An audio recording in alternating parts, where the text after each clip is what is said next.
So booted from it, from the drive again. I've typed in HDAT2 underscore and then 76 because that's the model of the HDAT I'm using.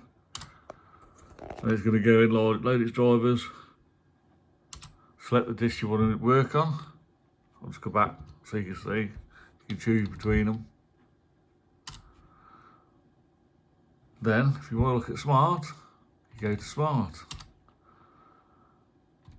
Go to attributes, and it's going to give you a massive readout. Mine's got a failure, but I still pretty much trust it. And it's going to give you more information than you ever need.